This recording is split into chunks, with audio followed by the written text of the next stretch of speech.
नमस्कार, मैं रवीश कुमार। अरविंद केजरीवाल दिल्ली बीजेपी के अध्यक्ष सतीश उपाध्याय के बाद आज बारी है अरविंदर सिंह लवली की।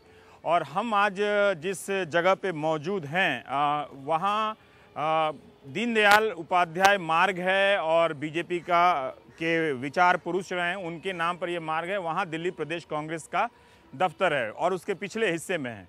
सतीश उपाध्याय का दफ्तर जहाँ है वो पंडित पंत मार्ग पर है, वो कांग्रेस के नेता रहे गोविंद वल्लभ पंत। तो ये थोड़े बहुत इस तरह की विडंबनाएं राजनीति की हम देखने समझने आए हैं कि कांग्रेस विधानसभा और लोकसभा की हार के बाद क्या लड़ने की स्थिति में है।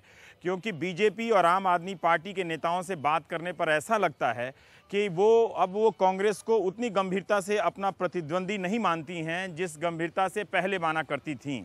और बीजेपी तो अपनी पूरी लड़ाई कांग्रेस मुक्त भारत के अभियान पर लड़ रही है। दिल्ली में नेता कौन होगा कांग्रेस का, कैसे लड़ेगी, मुद्दा कौन होगा, उनकी अपनी देह भाषा, बॉडी लैंग्वेज क्या है, उनके पास कोई नारे हैं, कोई शक्ल है, कोई अक्ल है, तमाम तरह की बातें, छवियां, ये सब हैं। हम बात करेंगे। अरविंदर सिंह लवली हमारे साथ हैं, कांग्रेस के अध्यक्ष हैं, दिल्ली प्रदेश कांग्रेस के अध्यक्ष हैं और तैयार हो गए हैं कि हम ये तिलक ब्रिज रेलवे स्टेशन के प्लेटफॉर्म पे घूमते घूमते बात करेंगे। विपक्ष में होने का एक फ़ायदा तो होता है कि आप सत्ता में रहते हुए उससे कहीं ज़्यादा बेतकल्लुफ़ हो जाते हैं। तो आपने मेरा प्रस्ताव स्वीकार किया तो इसके लिए बहुत बहुत शुक्रिया। लवली जी, मैं आपसे एक जानना चाह रहा था कि पिछले कई बार से 3 बार से 4 बार से आप शीला दीक्षित को आगे करके लड़ते रहे हैं। जी, इस बार देखिए, शीला जी हमारी मुख्यमंत्री थी और निश्चित रूप से उनके नेतृत्व वाली सरकार ने दिल्ली के विकास के लिए बहुत कार्य भी किए। लेकिन कांग्रेस की हमेशा ये परंपरा रही है, चाहे शीला जी मुख्यमंत्री भी थी, कांग्रेस कभी अपना मुख्यमंत्री का उम्मीदवार चुनाव से पहले डिक्लेयर नहीं करते हैं। क्यों हर बार शीला दीक्षित? कभी नहीं। मैं तो खुद उनकी सरकार में मंत्री रहा हूँ। हमेशा कांग्रेस, और हमारा संविधान भी ये कहता है और कांग्रेस की परंपरा भी ये रही है कि विधायक दल का नेता जो है वो चुने हुए विधायक तय करते हैं और हमारे यहाँ हाईकमान से राय करके, और हमेशा से ये कांग्रेस की परंपरा रही है और इस बार भी उसी परंपरा को कांग्रेस ने। लेकिन क्या आप नहीं मानते कि पिछले 4 चुनावों में कांग्रेस का चेहरा शीला दीक्षित थी? देखिए, 1998 में जब शीला जी पहली बार आई थी दिल्ली में चुनाव लड़ने के लिए, चाहे वो चुनाव रहा हो या 2013 का ये चुनाव रहा हो, घोषित रूप से कभी भी जो है कांग्रेस में परंपरा नहीं रही मुख्यमंत्री घोषित करने की। लेकिन निश्चित रूप से जब वो दिल्ली की मुख्यमंत्री थी तो उनका और प्रदेश कांग्रेस अध्यक्ष का चेहरा लीडरशिप में सामने रहता था। आपकी राय में क्या शीला दीक्षित कांग्रेस के लिए एक जिताऊ नेता साबित हो सकती है? देखिए, वो हमारी बहुत ही सम्मानित लीडर हैं और इस बार भी जो हम चुनाव में जा रहे हैं, जो कांग्रेस की सरकार ने 15 साल कार्य किए दिल्ली में, दिल्ली की मेट्रो किसकी देन है, दिल्ली के फ्लाईओवर्स किसके देन है, उन्हीं कामों को लेके हम लोगों के बीच। इन्हीं सब सवाल पे तो आप हार गए, विधानसभा में हारे, लोकसभा में हारे, 2 चुनाव लगातार हारे। इन्हीं सवालों पे हम 3 चुनाव जीते भी थे रवीश जी। और हर चुनाव के समीकरण अलग होते हैं। 10 साल से हम लोगों की केंद्र सरकार में सरकार थी, 15 साल से हम लोग दिल्ली की सत्ता में थे, तो एक नेचुरल एंटी इनकम्बेंसी भी हो जाती है। और इन्हीं मुद्दों पे हम 3 चुनाव जीते भी हैं। 2008 में कांग्रेस 7 लोकसभा इलेक्शन में विजयी रही थी 2009 में, और दिल्ली की 68 विधानसभा क्षेत्रों में कांग्रेस ने लीड हासिल की थी। नरेंद्र मोदी जी की सो कॉल्ड हवा और सारी चीज़ों को मिलाने के बावजूद भारतीय जनता पार्टी दिल्ली में केवल 60 विधानसभा क्षेत्रों में बढ़त बना पाई। 2009 में हम 68 में जीत चुके हैं, हम 68 में, हाँ बिल्कुल। तो हर चुनाव का में 24 से आप 15 पर आ गए। मैं आपको वही बता रहा हूँ कि हर चुनाव का अलग समीकरण होता है, तो एक चुनाव को दूसरे चुनाव के समीकरण के साथ मत देखिए। आप लोगों से मैं प्रश्न पूछना चाहता हूँ, आपसे मतलब खाली आपसे नहीं, सबसे ही, कि हम लोग दिल्ली के लोगों को समझ क्या रहे हैं कि दिल्ली के लोग भारतीय जनता पार्टी को क्या इसलिए वोट दें कि इन्होंने कहा था 30% बिजली सस्ती कर देंगे, आज 20% से ज्यादा बढ़े हुए बिल आ रहे हैं जो कांग्रेस के 20% ज्यादा बिजली के बिल बढ़ गए। आप भी दिल्ली रहते हैं, आप अपना बिल भी तो देते ही हैं। दिल्ली में नहीं रहता, काम करता हूँ। नहीं तो आप अपने ऑफिस का बिल तो पे कर ही रहे होंगे। तो आप पता कर लें कि आप 20% पहले से ज्यादा दे रहे हैं। आप चेक कर लें बिल। पानी जो है वो कांग्रेस के रेजीम से सस्ता देने का वायदा था, आज महंगा है कि नहीं है? नरेंद्र मोदी जी जब रोहिणी में आए थे दिल्ली में तो बोल रहे थे दिल्ली जो है वो रेप कैपिटल है और सबसे अहम चीज जो है वो महिलाओं की सुरक्षा है यहाँ पे। राइट। आज महिलाओं को छोड़ दीजिए, दिल्ली में पुलिस के सिपाही सुरक्षित नहीं है। रोजाना जो है हमारे पास खबरें आती हैं कि पुलिस पे असॉल्ट हो रहा है। दिल्ली में चारों ओर कम्युनल टेंशन है। कई पुलिस की ऐसी घटनाएं हुई, अगर ये बिहार यूपी में हुई होती तो मैं अंदाजा लगा सकता हूं कि बीजेपी या अन्य दलों की राजनीतिक सक्रियता क्या रहती। लेकिन यहाँ दिल्ली में अजीब तरह से खामोशी है कि कोई इन सिपाहियों को जो गोलीबारी हो रही है, हमले और उस पर कोई बात नहीं कर रहा। नहीं, और खाली इन सिपाहियों की बात नहीं है। दिल्ली जिसमें इस बात की मशहूर था कि लोग आपस में प्यार में रहते हैं, आज पूरी सिटी में कम्युनल टेंशन है। त्रिलोकपुरी में जो है पुलिस को कर्फ्यू लगाने के लिए मजबूर होना पड़ा।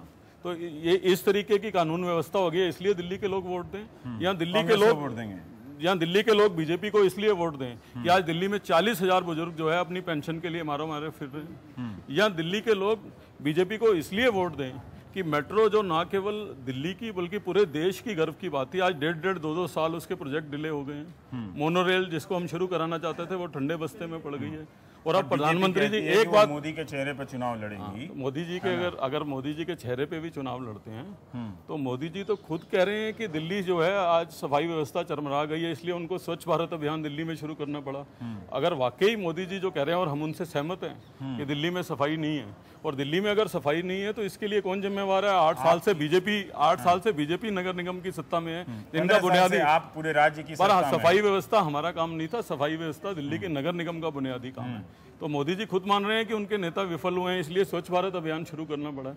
तो दूसरा, मोदी जी की हवा जो है वो 19 स्टेट्स में चलती है जहां पे एंटी इनकम्बेंसी होती है। जैसे महाराष्ट्र में हमारी 15 साल सरकार थी, एंटी इनकम्बेंसी खत्म हो गई। महाराष्ट्र में हमारी 15 साल सरकार थी, हरियाणा में हमारी 10 साल सरकार थी।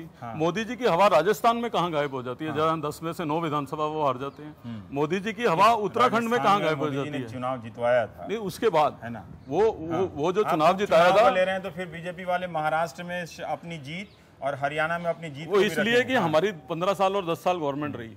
लोकसभा का दलील है नहीं, मैं बीजेपी की भी सरकारें 10 साल रहती हैं फिर चुनकर आ जाती हैं। नहीं तो आप अभी जो लोकसभा के बाद जितने राजस्थान में तो इन्हीं की सरकार है, हमारी तो नहीं है। एंटी इनकम्बेंसी की वेव को मोदी वेव आप कह रहे हैं। लोकसभा का इलेक्शन इसलिए जीता गया कि कांग्रेस के क्या होता है, आपके सरकार के कामकाज पर सवाल। आप अच्छा नहीं किए, शुरू में आपने अच्छा किया तो लोगों ने आपको वोट दिया, लेकिन एक समय में आपने अच्छा नहीं किया। कॉमनवेल्थ के समय भ्रष्टाचार के आरोप लगे, तमाम तरह के। अब इनकी सरकार है, अगर भ्रष्टाचार में हम इन्वॉल्व थे, मैंने तो हमेशा आम आदमी पार्टी को भी कहा, जो बहुत शोर मचाती थी उस समय, कि अगर आपको लगता है कोई दोषी है तो मुकदमा करिए, कार्रवाई करिए। क्यों नहीं हुई कार्रवाई? शीला दीक्षित कहती हैं कि पार्टी कहेगी तो चुनाव लड़ेगी। देखिए मैं पार्टी अध्यक्ष से पूछ रहा हूँ, उन्होंने शीला दीक्षित के बारे में क्या फैसला? शीला जी हमारी सम्मानित लीडर हैं, उनका हम भरपूर इस्तेमाल करेंगे। वो चुनाव लड़ेंगी या नहीं लड़ेंगी इसका फैसला हमारी चीफ इलेक्शन कमेटी करेगी, और हम लोगों को बहुत खुशी होगी अगर वो लड़े तो। आप चाहते हैं कि शीला दीक्षित? हम तो चाहते हैं कि सब ज्यादा से ज्यादा लोग लड़ें कांग्रेस के। क्या आप ये भी चाहते हैं कि सज्जन कुमार भी लड़ें चुनाव और जगदीश टाइटलर भी चुनाव लड़ें? सोमवार को हम आवेदन मांग रहे हैं, जो लोग चुनाव लड़ना चाहते हैं। तो जो उसमें आवेदन करेंगे उनकी सबकी उम्मीदवारी पे जो है। आपने ये नहीं कहा, क्योंकि बीजेपी जब भी सिख दंगों को लेकर मसला उठाती है, आप सज्जन कुमार और टाइटलर को पीछे कर देते हैं। आप अभी ये नहीं कह रहे हैं कि टाइटलर और सज्जन कुमार की भूमिका नहीं है, तो एक मतलब निकलता है कि हो सकती है किसी भी प्रकार। देखिए, एक बात मैं कहना चाहता हूँ बार बार, हमने इस बात को कभी डिनाई नहीं किया कि सज्जन कुमार और टाइटलर जो है वो कांग्रेस के लीडर नहीं है। ठीक है, कभी डिनाई नहीं किया। हमने कभी डिनाई नहीं किया। हमारे कांग्रेस के सांसद रहे हैं, कांग्रेस के मंत्री रहे हैं। टिकट क्यों नहीं दिया आपने? दूसरा, हमको जब भी कभी लगता है कि उनके ऊपर केस चला है या उनकी भूमिका में कुछ हमको लगा है कि कोर्ट का वर्डिक्ट अभी साफ नहीं आता, तो टिकट कांग्रेस ने काटी भी है। लेकिन हम आपसे ये कहना चाहते हैं कि कांग्रेस ने इस मामले में अपना हमेशा स्टैंड क्लियर रखा है, लेकिन आप लोग सब कांग्रेस से ये प्रश्न पूछते हैं। आज भारतीय जनता पार्टी में तो अक्यूज्ड आदमी उनकी पार्टी का राष्ट्रीय अध्यक्ष है, कोई उनसे पूछने की जहमत नहीं उठाता। आप इसका मतलब जो है गुजरात के दंगों को और 84 के दंगों को अलग अलग चश्मे से देखते हैं। नहीं, इस दोनों को नहीं देखा। नहीं तो अगर दोनों को एक चश्मे से पूछते हैं तो नहीं, वो भी नरसंहार था, और इस नरसंहार में ये भी निंदनीय है, वो भी निंदनीय है। और इसमें जो है हमने कभी नहीं ये कहा कि हम किसी दोषी को बचाएंगे। और हमारे प्रधानमंत्री श्री राजीव गांधी जी, जिनकी मदर की डेड बॉडी पड़ी थी, उसके बावजूद रात रात जो है दिल्ली के अंदर घूमे। नरेंद्र मोदी जी की तरह 4 दिन अहमदाबाद से बाहर नहीं निकले थे जब दंगे हो रहे थे। कांग्रेस के लोग सड़कों पे भी आए थे। मैं ये नहीं मानता कि कोई कमी हो सकती है कांग्रेस के रोल में। 1 मिनट का 1 सेकंड का विराम लेते हैं। भारतीय रेल यहाँ से गुजर रही है और ये काफी व्यस्त इलाका है, तो आप देख सकते हैं। तो इसका भी मजा लीजिए। रेलगाड़ी जब चलती है तो धड़कती है, काफी दिलों में धड़कन पैदा करती है। तो हम वो महसूस करने आए हैं कि लवली जी के दिलों में धड़कन है कि नहीं है, कि 2 चुनाव में हार के बाद अगर कहीं इस बार अगर आप नहीं जिता पाए तो आपकी धड़कन और बढ़ जाएगी। देखिए कांग्रेस, आप अभी तक अपना नेता नहीं बता पा रहे। आप जिन मुद्दों पर आप खारिज हुए उन मुद्दों की वापसी की बात कर रहे हैं। आपने सज्जन कुमार टाइटलर पर आपने जवाब दे दिया कि ठीक है मीडिया अमित शाह पे नहीं पूछता है, लेकिन उन पे किसी प्रकार का भी एक दलील है कि कोई अदालती कोई इस तरह की तो ये जब उन पे नहीं है तो इन पे भी नहीं है। उन पे वो तो जेल भी रहे हैं। हाँ। ये जेल भी नहीं गए, ये जेल भी नहीं गए सज्जन कुमार और टाइटलर। इन पे भी केस चल रहा है, तो वो तो सजा याफ्ता है, वो तो जेल काट के आ चुके हैं। हाँ। उनके बारे में आप प्रश्न नहीं पूछेंगे, इनके बारे में प्रश्न नहीं, पूछेंगे। आपके बारे में तो आपकी पार्टी के बारे में तो आपसे करेंगे, जब उनके बारे में करेंगे तो हमारा जरूर पूछेंगे। स्पष्ट है कि कांग्रेस ने हमेशा ये रखा है कि अगर कोई कोर्ट से अक्यूज हो जाता है तो कांग्रेस बिल्कुल जो है वो मंगलवार बुधवार को जब ये खबर आई कि कोई कमेटी बनी है मार्गदर्शक मंडल जिसमें टाइटलर और सज्जन कुमार है, अचानक कांग्रेस ने उसका खंडन करना शुरू कर दिया। ऐसे लगा कि आप बड़े घबरा जाते हैं कि बीजेपी आप पर सिख दंगों को लेकर हमला कर देगी। हमने इसलिए खंडन नहीं किया। हमने इसलिए खंडन किया कि अभी तक कमेटी गठित करना तो दूर की बात है, उस पर चर्चा भी नहीं हुई है। दूसरा, क्योंकि मीडिया में अधिकतर ये खबरें आ रही थी कि 8 लोग खाली चुने गए हैं। तो कांग्रेस में 8 से कहीं ऐसे ज्यादा लोग हैं जिनकी भागीदारी जो है वो एक्टिव होनी बड़ी जरूरी है। तो हमें लगा कि कहीं ना कहीं ये कोशिश हो रही है कि हमारे उन सीनियर लीडर को दरकिनार करने की बात की जा रही है। तो इसलिए हमने उसका खंडन किया कि ऐसी कोई आपको कमेटी लगता है कि एक सीट सज्जन कुमार को लड़ाने से मिल सकती है या टाइटलर को लड़ाने से मिल सकती है, तो क्या आप टिकट देंगे उनको? देखिए, सवाल मेरे लगने का नहीं है, क्योंकि टिकट का फैसला मेरे हाथ में नहीं है। क्या उन वैसे पार्टी के पुराने नेताओं को इस्तेमाल करना चाहिए? इसके बारे में कांग्रेस को अब नए उम्मीदवार को लाना चाहिए? देखिए, हमारी कोशिश है हम फ्रेश फेसेस को जो है सारे लोगों के बीच में लेकर लाएंगे और बाकी किसको टिकट मिले या नहीं मिले इसके बारे में फैसला सीईसी में होता है हमारे यहाँ। पर जो हार गए हैं पिछले चुनाव में, क्या आप उनको दोबारा रिपीट बहुत करेंगे? सारे ऐसे लोग हैं जो पिछली बारी हार गए लेकिन अभी भी लोग उनको मिस कर रहे हैं। लोग मिस कर रहे हैं? बिल्कुल मिस कर रहे हैं। मैं आपसे यही कह रहा हूँ कि मैं मीडिया के अपने तमाम साथियों से ये कहना चाहता हूँ कि उनको भी किसी गलतफहमी का शिकार नहीं होना चाहिए। 1 साल में दिल्ली में बीजेपी और आप पार्टी के एमएलए थे जिनको लोग ढूंढ रहे हैं, 1 साल से हाथ नहीं आ रहे, और सबसे ज्यादा कष्ट में गरीब लोग हैं जो अपने एमएलए पे निर्भर करते हैं राशन कार्ड बनवाने के लिए, अपने एमएलए पे निर्भर करते हैं वो अपनी पेंशन के लिए। 1 साल से जो है उनको ये लग रहा है कि उनके साथ हो क्या गया है। काफी व्यस्त मामला है, तो हम धीरे धीरे क्योंकि ये इंजन की जो आवाज है, इंजन और बार बार जो रेलगाड़ियां आ रही हैं, जितने देखिए उस तरफ, तो उससे काफी हम लोगों को थोड़ी दिक्कतें पेश आ रही हैं इन रेलगाड़ियों के आने और जाने से। चूंकि ये रेलगाड़ी का शॉट है तो ये सवाल मैं पहले ही पूछ लेता हूँ। अरविंदर जी, दिल्ली का प्रोफाइल काफ़ी बदल गया है। जब मैं बुधवार को भाजपा के दफ्तर, प्रदेश दफ्तर के बाहर था तो होर्डिंग जब मैं देख रहा था तो उसमें झा, ठाकुर, तिवारी और पूर्वांचल प्रकोष्ठ के अध्यक्ष, ये सब बड़े बड़े पोस्टर लग रहे थे। प्रभात झा बीजेपी के प्रभारी हैं मध्य प्रदेश के लेकिन बिहार से हैं, और सतीश उपाध्याय एक तरह से उत्तर प्रदेश हिंदी प्रदेश से आते हैं, दिल्ली भी हिंदी प्रदेश है जी।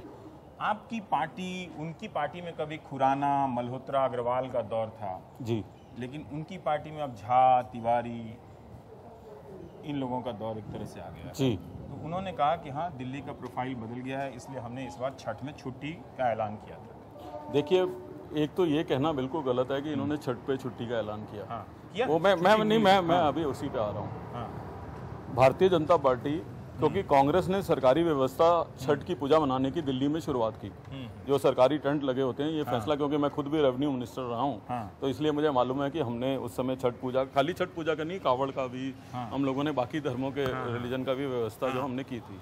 भारतीय जनता पार्टी लगातार ये मांग कर रही थी कि छठ पे गेजेटेड हॉलीडे होना चाहिए। छठ से 2 दिन पहले कांग्रेस ने प्रेस कॉन्फ्रेंस करके उनको याद दिलाया कि आप हमेशा गजेटेड हॉलीडे की बात करते थे, अब आप सरकार में हैं तो गजेटेड हॉलीडे करिए। ये गजेटेड हॉलीडे नहीं है। आप दिल्ली सरकार की लिस्ट मंगाइए गजेटेड हॉलीडेज की। ये 1 टाइम हॉलीडे है जिसका चीफ सेक्रेटरी के पास एक स्पेशल पावर होती है 1 दिन का हॉलिडे करने की। अच्छा। ये चुनाव से पहले किया गया हॉलिडे है। हाँ। ये परमानेंट हॉलिडे नहीं है। ये काम आप क्यों नहीं कर सकते? नहीं, हमने रिस्ट्रिक्टेड हॉलिडे कर रखा था। किया कि था जो लोग हमेशा रिस्ट्रिक्टेड हॉलिडे था, और इन्होंने दिल्ली में रिस्ट्रिक्टेड हॉलिडे जी है। दिल्ली में रिस्ट्रिक्टेड क्या हॉलिडे, सही बोल रहे हैं आप? मैं रेवेन्यू मिनिस्टर हूँ, मेरे ऑर्डर है रिस्ट्रिक्टेड हॉलिडे के। रिस्ट्रिक्टेड हॉलिडे दिल्ली में था छठ पे, और इस बार बीजेपी ने उस दिन प्रेस कॉन्फ्रेंस की थी। बिल्कुल गलत बोल रहे हैं, मैं वही आपको बता रहा हूँ। और इनके इस कदम के बाद दिल्ली में छठ रिस्ट्रिक्टेड हॉलिडे भी खत्म हो गया है इस बार से, क्योंकि ये वन टाइम हॉलिडे इन्होंने किया। और अगर आप, क्योंकि आप तो रवीश जी, मुझे मालूम है कि काफ़ी आप नॉलेज रखते हैं और आप इंटरेस्ट भी लेते हैं इन सब कामों को, अगर ये गेजेटेड हॉलिडे था तो छठ की पूजा के दिन दिल्ली के सब न्यायालय काम क्यों कर रहे थे? दिल्ली में सेंट्रल गवर्नमेंट के सब डिपार्टमेंट्स काम क्यों कर रहे थे? दिल्ली में जो डिस्ट्रिक्ट लेवल के ऑफिसर हैं जिनकी तनख्वाह सीधे दिल्ली गवर्नमेंट से है, कि वो छुट्टी दी नहीं गई थी। वो वन टाइम छुट्टी करने की जो पावर होती है, इलेक्शन से पहले का झुंझुना है ये। इलेक्शन से पहले का झुंझुना है, तो आप इसकी व्यवस्था कर देते। नहीं, हम आपने कभी कहा था कि बीजेपी से तब पूछा था कि बताओ कौन सी छुट्टी काटनी है, नहीं, छुट्टी जोड़नी? नहीं, हम ये आपका बयान मैंने देखा, गूगल में तैर रहा था, इंटरनेट रिसर्च कर रहा था। देखिए, हमने हमेशा ये है, हम कभी लोगों को गुमराह नहीं करते, झूठे वायदे करने में हमारा विश्वास नहीं रहता। छठ पूजा में हमने जो है रिस्ट्रिक्टेड हॉलिडे कर रखा था, जिसको पूजा मनानी है वो हॉलिडे करे, बाकी लोगों को काम करे। एक तरफ नरेंद्र मोदी जी कह रहे हैं कि छुट्टियों को कम करो, और दूसरा आज इलेक्शन आगे है तो ये जो है स्पेशल छुट्टी दे रहे हैं। और गेजेटेड हॉलिडे अगर इनको करना है तो ये दिल्ली की गेजेटेड हॉलिडेज की लिस्ट दिखाएं, अगर ये ईमानदारी से कह रहे हैं कि किस तरह से काउंटर आर्गुमेंट क्यों नहीं करते? ऐसा लगता है कांग्रेस में प्रवक्ता ही नहीं, जिस तरह से आप दलील दे रहे हैं, बाकी कांग्रेस क्यों नहीं? उनसे डरती है मोदी से? हमने प्रेस कॉन्फ्रेंस करके बकायदा बताया था, लेकिन मीडिया वालों की मेहरबानी आजकल कांग्रेस पे कुछ कम है। पर आपके प्रवक्ताओं में मैं ऐसा देख रहा हूँ कि वो धार भी नहीं है कि वो मोदी को लेकर हमला करें। जब मैं अरविंद केजरीवाल से इंटरव्यू कर रहा था जी, तो वो जब भी मैं पूछता था कि क्या आप मोदी को टारगेट करेंगे, तो वो कहते थे कि वो पीएम हैं और सीएम बनने तो नहीं आ रहे हैं। नहीं, वो करेंगे भी नहीं करेंगे, वो करेंगे भी नहीं। क्यों? वो इसलिए नहीं करेंगे, केजरीवाल साहब के साथ जितने भी लोग हैं वो यहाँ तो इनके साथ रहते हैं, और जब इनको छोड़ते हैं तो सीधा बीजेपी ज्वाइन करते हैं। आपके चाहे नहीं आते, विचारधारा ही अलग है ना, उनकी विचारधारा आरएसएस की है, विचारधारा बीजेपी से मिलने वाली है। जनरल वीके सिंह साहब किसके साथ थे? अन्ना किरण बेदी जी किनके साथ थी? बाबा रामदेव जी ने किसके साथ आंदोलन शुरू किया? साजिया इल्मी किसके साथ थी? तो जो ये ए और बी पार्टी का मामला है, जो इधर नहीं रहता वो उसके बाद सीधा बीजेपी में ही रुकता है, उससे पहले नहीं। तो इसलिए केजरीवाल साहब नरेंद्र मोदी जी के खिलाफ लड़ेंगे, इसमें आपको हमेशा संदेह या संशय होना चाहिए, क्योंकि बनारस में भी वो इसलिए गए थे कि सेकुलर वोटों का जो है बंटवारा हो। अच्छा, ये आपने एक नया एंगल क्या दे दिया? आप मुझे बता दीजिए कोई एक बयान। आज भी वो ये कह रहे हैं। आप ये बताइए कि अगर वो सेकुलर वोट को बांटने गए थे तो बाकी सेकुलर दलों ने ना बांटने के लिए क्या किया था? क्या उन्होंने कोई साझा सम्मिलित उम्मीदवार दिया था? आप देखिए, नहीं दिया था ना, कांग्रेस ने अलग लड़ाया था, सपा ने अलग। कांग्रेस तो बड़ी पार्टी है, हमेशा लड़ती है चुनाव। मैं इनकी बात कर रहा हूँ कि दिल्ली छोड़ के भागे, दिल्ली छोड़ के भागे, तो आप एक स्टेटमेंट बता दीजिए कोई केजरीवाल साहब ने नरेंद्र मोदी जी के खिलाफ दी हो।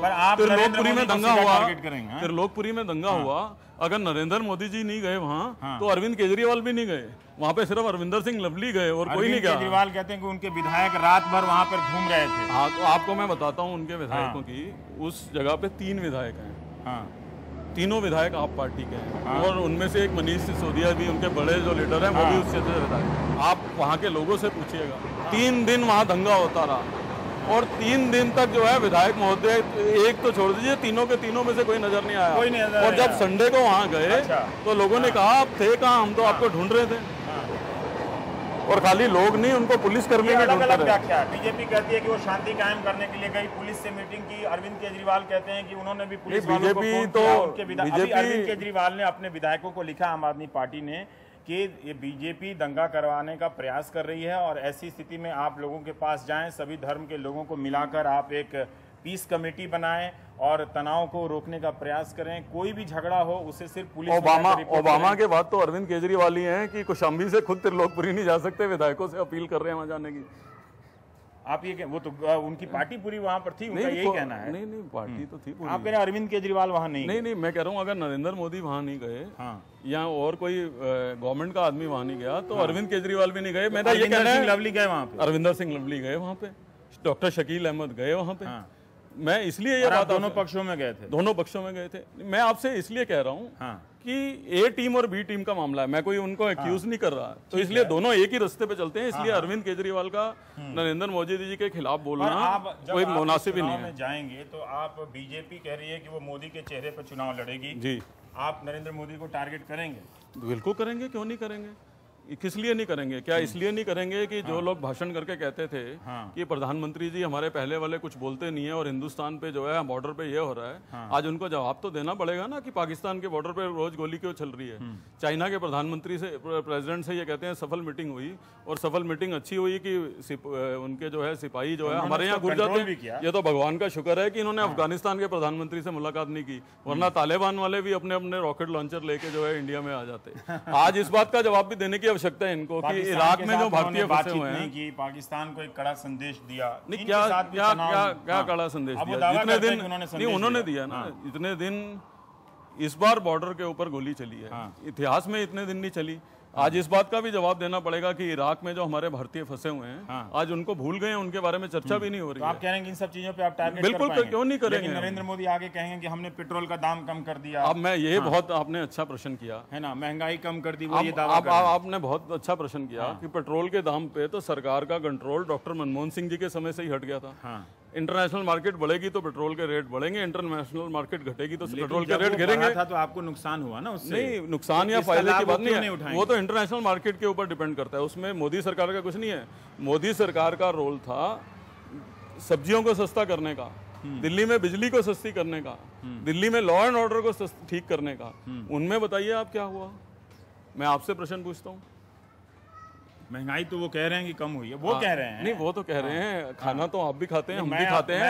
अब आप घर जाओ तो भाभी जी से पूछेगा सब्जी किस रेट पे लेके आ रही है। नहीं, सब्जी मैं खरीद के लाता हूँ। आप खरीद के लाते हैं तो फिर आपको तो मुझसे ये प्रश्न पूछने ही, तो आपको मेरे से, आपको मुझसे प्रश्न पूछने नहीं चाहिए। बताइए कि आप टारगेट करेंगे? आप निश्चित तौर पे करेंगे, क्यों नहीं करेंगे। राहुल गांधी उतरेंगे फिर? बिल्कुल, हमारी लीडरशिप उतरेगी और मजबूती के साथ चुनाव में जाएंगे। कांग्रेस सच के साथ है, यही तो आलोचना अब राहुल गांधी भाषण नहीं दे पाते, हम मीडिया में नहीं दिखते हैं, लेकिन हम सच के साथ जाएंगे और दिल्ली के लोग ये फैसला करेंगे कि 15 साल बनाम 1 साल, 49 दिन का अराजकता भरा राज आम आदमी पार्टी का और 150 दिन से ज्यादा जो दिल्ली की व्यवस्था चरमराई हुई है। दिल्ली में हम शानदार इंटरनेशनल बसेस लेके आए थे, आज देखिए कोने में खड़ी रहती हैं।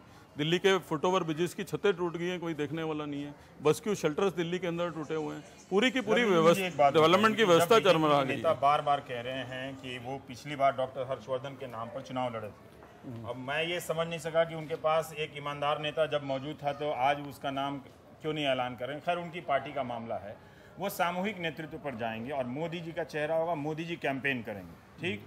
राहुल गांधी क्या उसके काउंटर में कैंपेन करेंगे या आप ही लोग काफ़ी ये मोर्चा संभाल लेंगे? देखिए, राहुल जी हमारे लीडर हैं, सोनिया गांधी जी हमारी लीडर हैं, उनके आशीर्वाद से, उनके नेतृत्व में हम लोग चुनाव में जाएंगे और दिल्ली की लीडरशिप, उनका आशीर्वाद तो रहेगा ही, वो तो रैलीज को संबोधित करेंगे ही। 14 तारीख को हम पंडित जवाहरलाल नेहरू जी की 125वीं जयंती को बहुत धूमधाम से और बड़े तरीके से मना रहे हैं जवाहरलाल नेहरू स्टेडियम में। ज़्यादा तो मोदी जी मना लेते हैं, कोई और मैसेज में बदल देते हैं। अब देखिए, अब जो बात कांग्रेस इतने वर्षों से कह रही थी, आज बीजेपी भी उन्हीं, चाहे वो महात्मा गांधी जी हैं, चाहे वो सरदार पटेल जी हैं, चाहे वो पंडित जवाहरलाल नेहरू जी हैं, तो मोदी जी कहीं ना कहीं मान रहे हैं ना, आज तक बीजेपी गलत रास्ते पे थी। कांग्रेस की विचारधारा ही सही है और इसी विचारधारा से देश को आगे ले जाया। वो ये भी मान रहे हैं कि आपने उन नेताओं को छोड़ दिया, इसलिए वो उन नेताओं को लेकर अब वो तो उनकी व्याख्या हो सकती है। और एक चुनाव जीतने से या एक चुनाव हारने से कोई खुदा नहीं हो जाता। राजनीति में हर चुनाव में समीकरण बदलता है। और आपको इतना भरोसा है क्या? देखिए, आपकी पार्टी का प्रतिशत काफी गिरा है और कहीं भी कांग्रेस जब तीसरे नंबर पर गई है या 20% से कम उसके मत रहे, वहां से खड़ा होना बड़ा मुश्किल रहा है। देखिए, कोई कांग्रेस के बारे में बात करता हुआ, मैं जैसे अखबारों के जो कॉलम हैं, जो चर्चाकार है, वो कभी कांग्रेस को इन दिनों इस सकारात्मक रूप से नहीं देखे कि विधानसभा से लेकर अब तक गिरने के बाद आपकी पार्टी में क्या बदलाव हुआ, कुछ भी पता नहीं चला। जीतने के बाद नरेंद्र मोदी सारे अपने एमपी को सूरजकुंड ले गए, वहां जाके एक नैतिक भाषण दे दिया। हारने के बाद आप लोगों की कोई कार्रवाई नहीं हुई कि आप क्या करने वाले, आपने लोगों को बताया नहीं कि आप सीमित संदर्भ में विपक्ष में क्या इस तरह से भूमिका निभाएंगे। देखिए, मैंने जैसे पहले कहा कि मीडिया की मेहरबानी थोड़ी सी हमारे पे कम है मीडिया, बिल्कुल मेहरबानी कम है। आज जहाँ तक नहीं, कुछ ज्यादा ही कम हो गई है, कुछ ज्यादा कम हो गई है। जहाँ तक लोगों की बात है, आपसे मैं कहना चाहता हूँ कि दिल्ली में बिजली की समस्या हुई, दिल्ली में रेलवे के किरायों में वृद्धि हुई, दिल्ली के अंदर पानी की समस्या हुई। उनके समर्थक तो दिल्ली में अनऑथराइज्ड को बेहतर करना है तो किराया तो थोड़ा देना ही पड़ेगा। देखिए उनके समर्थकों का क्या राज मैं दिल्ली में बढ़े तो उन्होंने ये दलील मैं अभी उसकी दलील पे भी आता हूँ। दिल्ली में अनऑथराइज्ड कॉलोनीज की तोड़फोड़ हुई तो कौन सड़कों पे रहा? सिर्फ केवल कांग्रेस पार्टी दिल्ली में रही। आम आदमी पार्टी या किसी और दल ने इश्यूज नहीं उठाए, कांग्रेस ने उठाए वो इश्यूज, और लगातार हम लोग सड़कों पे रहे। आप जिस रेल के किराए को कह रहे हैं कि वो बढ़िया करना है, नरेंद्र मोदी जी जब प्रधानमंत्री थे गुजरात के, उन्होंने खत लिखा था एक डॉक्टर मनमोहन सिंह जी को, और उस खत में ये लिखा था कि रेलवे जैसी ट्रैवल के जो आम आदमी का मीडियम ऑफ ट्रैवलिंग है उसके रेट बनाना सबसे अनुचित काम है, और वो भी बिना पार्लियामेंट के। और प्रधानमंत्री बनने के बाद नरेंद्र मोदी जी का पहला काम यही था कि अब तक का ऐतिहासिक रेल बजट का किराया जो है वो इनके कार्यकाल में बढ़ा। तो वही मैं आपसे कहना चाहता हूं कि चुनाव से पहले इनका एक चेहरा है और चुनाव के बाद दूसरा चेहरा है। पर अब देखिए उनके समर्थकों का जादू की मतलब वो उसको स्वीकार कर रहे हैं। ये भी तो एक नेतृत्व की बात होती है ना। वो कह रहे हैं कि अगर किराया बढ़ाया गया है, अगर प्रीमियम दरें हैं, एक ही डेस्टिनेशन में, जैसे हवाई यात्रा में होता है कोई 1500 के टिकट पे जा रहा है, कोई 6000 के टिकट में जा रहा है, तो उनके समर्थक सोशल मीडिया पे लिख रहे हैं कि बहुत अच्छा है रेलवे में बेहतर। उनके जितने साधन तो हमारे पास नहीं है, उनके जितने साधन तो हमारे पास नहीं है, ये तो मैं मानता हूँ। और उनसे बढ़िया हम इवेंट मैनेजर भी नहीं है, लेकिन आपको लगता है हम आम लोगों के इवेंट मैनेजमेंट में जीत रहे हैं। जब अमेरिका तक लोग जा सकते हैं तो हिंदुस्तान में तो कोई दिक्कत ही नहीं है। जिस तरह से पिछले चुनाव में अरविंद केजरीवाल ने अपने आप को शीला दीक्षित के खिलाफ उतार कर एक मनोवैज्ञानिक चुनौती दी थी और काफी लीड लिया था जी, क्या इस बार इस चुनाव में आप लोग ऐसा कुछ करेंगे उसके जवाब देने के लिए? देखिए हम बिल्कुल आम आदमी पार्टी पे ध्यान नहीं देना चाहते, नहीं, क्योंकि वो दिल्ली के लोगों को छोड़ के भागे थे। ये वक्त आ गया जब दिल्ली के लोग उनको भगाएंगे, तो इसलिए और उनको भगाएंगे, बीजेपी को लाएंगे। वो वक्त बताएगा कि क्या होगा, लेकिन इसलिए मुझे नहीं लगता उन पे विश्वास करेंगे। और खाली दिल्ली में नहीं, पंजाब इसका उदाहरण है। लोकसभा में एकमात्र स्टेट थी पंजाब जहाँ पे उनके एमपी जीते, और उसके चंद महीनों के बाद जो है वहाँ पे बाई इलेक्शन हुआ विधानसभा का। हर बाई इलेक्शन में जमानत जब्त हुई आम आदमी पार्टी की। तो वो बीते दिनों का खेल है, इसलिए हम उन पे नहीं, कांग्रेस का सीधे रूप से भारतीय जनता पार्टी से मुकाबला है और दिल्ली के लोगों को फैसला करना है। मोदी को चुनौती देंगे बिल्कुल, अगर वो उनकी लीडर है तो क्यों नहीं देंगे। 15 साल कांग्रेस का कार्यकाल और कांग्रेस की ग्रोथ बनाम 1 साल का अराजकता भरा माहौल, ये चुनावी मुद्दा होगा। को लवली साहब तो हुडा नहीं टिक पाए ना, वो तो करप्शन पे, आप करप्शन के चार्ज पे भी खारिज किए गए थे। देखिए, अगर आप सीएजी की रिपोर्ट पढ़ेंगे तो सबसे ज़्यादा प्रॉब्लम्स जो हैं वो गुजरात गवर्नमेंट के साथ हैं। सबसे ज़्यादा जो है खामियां वहाँ पर हैं। वही नेता, वही हमारे बहुत ही माननीय वित्त मंत्री जी अरुण जेटली साहब, जो पहले सीएजी की रिपोर्ट को उठाया करते थे, आजकल सीएजी को कह रहे हैं कि उनको जो है टिप्पणियां करने से पहले सोचना चाहिए। तो चुनाव से पहले और चुनाव के बाद की दूसरी बात है। और हम दिल्ली की डेवलपमेंट को लेके, दिल्ली में अपने किए गए कामों को लेके लोगों के बीच में जाएंगे। लवली साहब, कल सतीश उपाध्याय ने मेरे हाथ में ऐसे ही कागज़ था, तो मैंने कहा ये गीता है, इसे मान लें और शपथ लें। तो उन्होंने इस कागज़ रूपी अस्थायी गीता पर हाथ रखकर शपथ लिया कि बीजेपी ने कभी भी इन 16 मई के बाद दिल्ली में सरकार बनाने का प्रयास नहीं किया।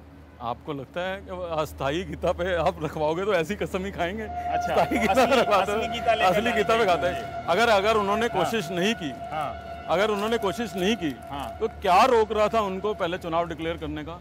इस सारी भूमिका में केवल एक कांग्रेस पार्टी ऐसी थी जिसने अपना कंसिस्टेंट स्टैंड रखा और पहले दिन से स्पष्ट किया कि बीजेपी से हमारा कोई लेना नहीं है। राष्ट्रपति से मिलने के लिए इसलिए चुनाव होना चाहिए।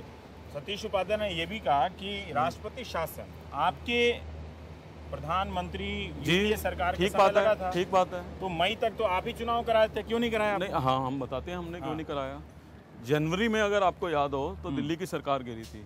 दिसंबर में इलेक्शन, फरवरी में, हाँ, जनवरी का महीना उनकी सरकार रही थी, मतलब फरवरी फर्स्ट वीक में सरकार गिरी थी। दिसंबर में इलेक्शन हुए थे। तो एटलीस्ट 6 महीने तो किसी असेंबली को टाइम देना चाहिए कि अगर वो सरकार बना सके। लोकतंत्र का यही पैमाना है। लेकिन उसके बाद जब कांग्रेस ने अपनी भूमिका स्पष्ट कर दी और कहा कि हम किसी दल को समर्थन नहीं देंगे, तो कोई कारण ही नहीं था चुनाव में नहीं जाने का। और आम आदमी पार्टी ने भी बहुत कोशिश करी कि जो है हम समर्थन ले लें कांग्रेस का। कांग्रेस ने नकार दिया। क्यों नहीं कराया? हम तो कह रहे हैं ना 6 महीने का समय देना तो एक अनिवार्य है। अगर 1 महीने पहले कोई असेंबली बनी है और अगले 1 महीने में गिर जाती है तो 2 महीने में आप किसी असेंबली को भंग कर दो, वो किसी भी तरीके से उचित नहीं है। हाँ, कल ये सतीश उपाध्याय इसका लाइन ले रहे थे, पर आपको क्या आपके विधायक आपके नेटवर्क एरिया से बाहर चले गए थे बीजेपी के? बिल्कुल नहीं गए थे। और अगर वो नहीं गए थे तो इसका मतलब सतीश सही कह रहे हैं कि उन्होंने सरकार बनाने का नहीं, इन्होंने कोशिश आम आदमी पार्टी के एमएलएस को और इधर उधर के एमएलएस को तोड़ने की कोशिश की। हमारे वालों को इन्होंने नहीं संपर्क किया। और कांग्रेस, अगर आपके वाले को संपर्क किया होगा तो आप सही आदमी होंगे बताने के लिए कि हाँ सतीश जी झूठ बोल रहे हैं। देखिए, कांग्रेस हमारे वालों को नहीं किया। मैं बिल्कुल नहीं ये कहूँगा। संस्कार भारती भी यही है, अच्छा है, क्या बात है। लेकिन अरविंद, ऐसा नहीं है कि अरविंद। नमस्कार नमस्कार, कैसे हैं लोग जी? जी, यहाँ कांग्रेस का दफ्तर है, यहाँ आरएसएस भी है, क्या बात है। दोनों साथ है ना, यही बात आपने सही कही। जी नमस्कार। तो ये हाँ, हाँ वही बात है, वही अच्छा है कि यहाँ संस्कृत भाषा सीखने के लिए तो ये जिस रास्ते पे कांग्रेस का दफ्तर है उसी रास्ते पे संस्कार भारती भी है। तो ये दीनदयाल उपाध्याय मार्ग है, तो सब है यहाँ पे। लेकिन आप ये कह रहे हैं कि आप आक्रामक होकर लड़ेंगे इस बार, मतलब इससे कोई आपको फर्क नहीं पड़ेगा कि आप हार गए हैं 2 बार, आपकी पार्टी का मनोबल समाप्त हो गया है? देखिए, कोई हम कांग्रेस से हारे हुए हैं। कांग्रेस कोई ऐसा दल नहीं है जो खाली जीत के साथ चलता है। हाँ।